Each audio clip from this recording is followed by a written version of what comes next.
What's up guys, Rogue9 here. We've talked about Clash and her guns, now it's time for the breaker of metas, Maverick. His gadget might be slightly ridiculous, but what about his guns? How good are they really, and is there any reason why you should use his DMR over his M4? Let's go and find out.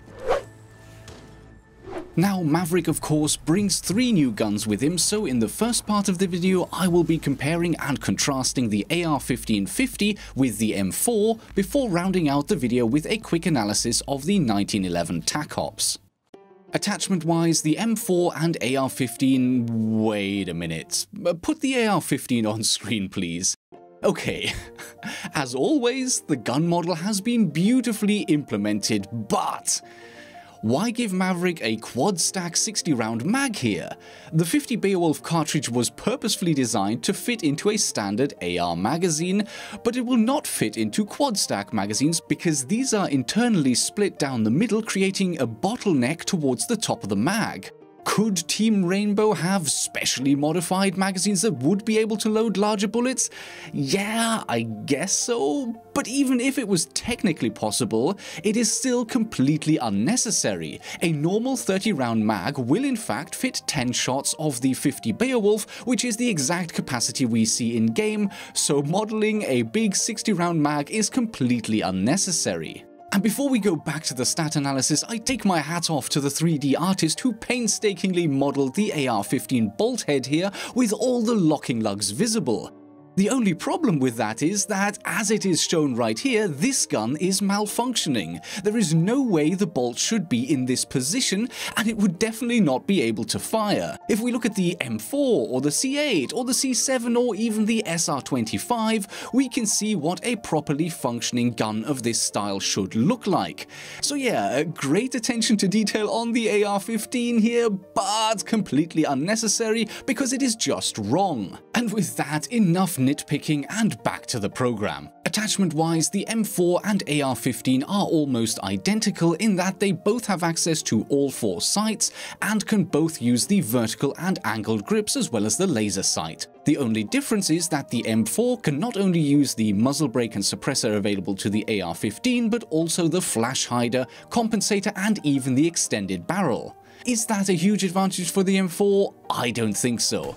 The extended barrel is as pointless as it has always been, and superficial tests indicate that the muzzle brake is probably still the best attachment in terms of recoil management, although I will be looking into this matter in greater depth for the next video. Other than that, the only important factor to look at here is mobility. Both guns come with 50 points, and since I spent half an hour explaining this stat in my last video, I will not be going over it again.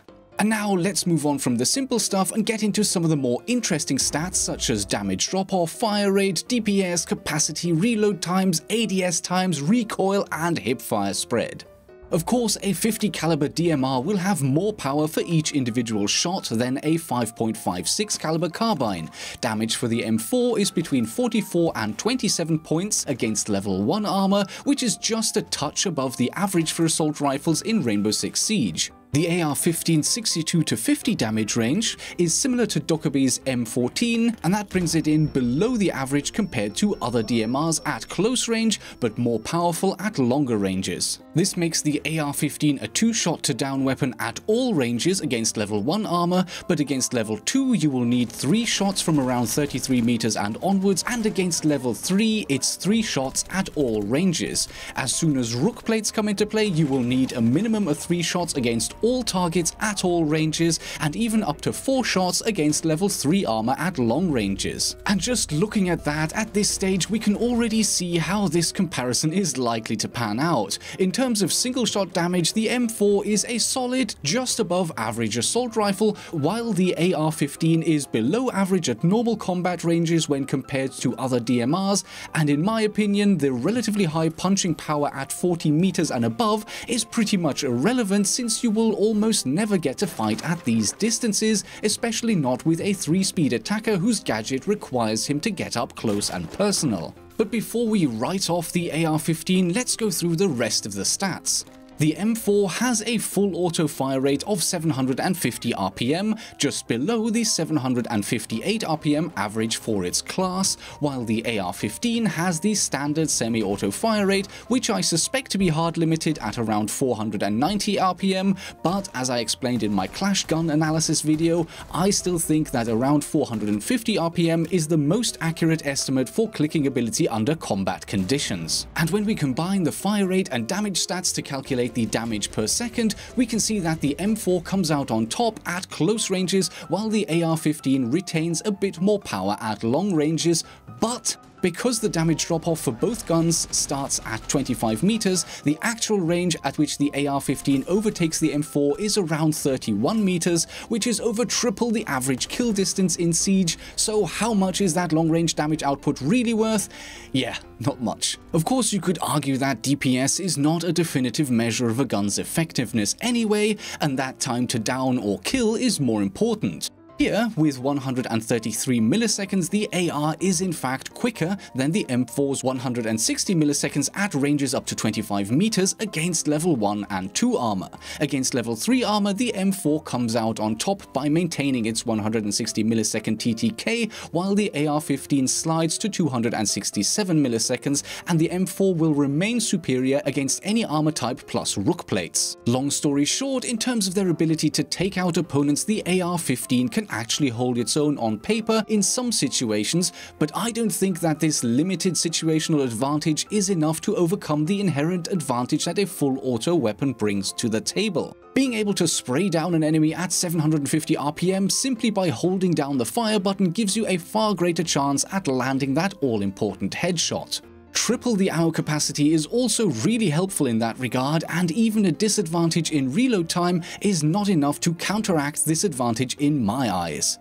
The reload for the AR-15 is pretty damn quick compared to its peers, while the M4 is a touch slower than the average assault rifle reloads for both full and tactical reloads. As always, I also tested the ADS time without and with the angled grip, and these are the same for both guns, and their hipfire spreads are also the same for standing, kneeling, prone, and jogging. The only difference between the two appears when firing, since the M4's full auto causes a more significant hipfire bloom than that of the AR-15. Finally, let's compare the recoil, and here I would say that the recoil of both guns is a bit harsher compared to the weapons of other operators. Nevertheless, comparing the recoil patterns both without and with attachments, we can see that the M4 has a little more vertical climb, while the AR-15 has significantly more horizontal variation, and at the end of the day, muzzle climb can be controlled while random left or right movement cannot. Once again, this round goes to the M4 in my opinion. And now, before I go into the conclusion, let me quickly give you a rundown of the 1911 TACOPS. This is Maverick's only choice, so I don't think there is much value in going into extreme detail, but there are a few interesting and unique stats about the gun that are worth highlighting. 55 baseline damage is bang on average for all pistols at close range, but if we back out the Louison and the two revolvers, the average for semi-auto pistols is only 49.8, making the new 1911 decently powerful, and considering the relatively low 8+1 capacity, this is maybe not surprising. What is quite interesting though is that the damage drop-off for the TACOPS is the smallest of any pistol in Rainbow Six ever. At distances of 22 meters and above, the single shot damage is still 48 points, which is only a 12.7% reduction compared to the baseline, much lower than the 49.6% average reduction for all pistols. This makes the TACOPS the second most powerful pistol at longer ranges, only beaten by the still ludicrously hard-hitting Keratos 357. Apart from this, the gun is about as average as can be. The full reload time is 2.2 seconds, which is bang on average for semi-auto pistols, and the 1.9 tactical reload is only 100 milliseconds slower than the 1.8 second average. ADS time is 200 milliseconds, just like every other semi-auto pistol in the game, and the recoil is super easy to manage, especially once you attach a muzzle brake. The remaining attachment options are pretty standard. You can have a suppressor if you're willing to tolerate the baseline damage being lowered to 46 points, and you can use a laser if the hipfire spread reduction is worth the risk of having the enemy spot the red dot.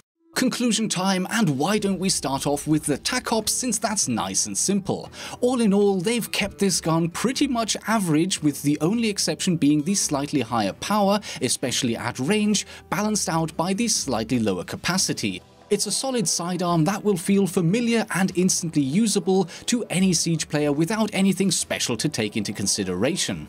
As for the M4 versus AR-15.50 question, I think my hints throughout the video make my standpoint relatively clear. Yes, there are some stats where you could argue that there is a balanced choice to be had here, but at the end of the day, I think that the M4 is still the clear winner. Higher fire rate not only tends to result in higher damage output, but also more headshots, and the only way to create a difficult choice between an assault rifle and a DMR is by doing something like with Blackbeard's guns, where the Mark 17 is a terrible assault rifle, and that's the only thing that justifies using the SR-25.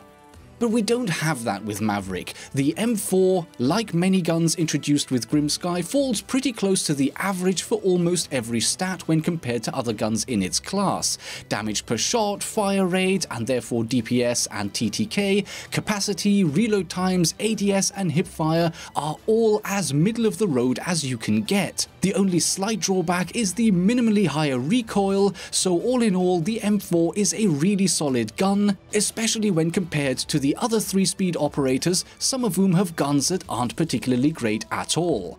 And don't get me wrong, I'm not saying that the AR-15.50 is a bad DMR. It's pretty decent, but still, on paper, and I personally believe also in practice, a good DMR just cannot compete with a decent assault rifle in Rainbow Six Siege. My advice would be, if you're looking to run a unique gun just for the fun of it, sure, take the AR-15 and you might do well with it. But if you're looking for the best choice when taking Maverick into a competitive game, the M4 should be your pick every time. Is this conclusion a huge surprise? No, of course not, but I do hope that some of the little tidbits of hidden stat info that I was able to provide are interesting and maybe even somewhat helpful to you. And with that, thank you so much for watching. I hope you enjoyed the video, and I will see you in the next episode.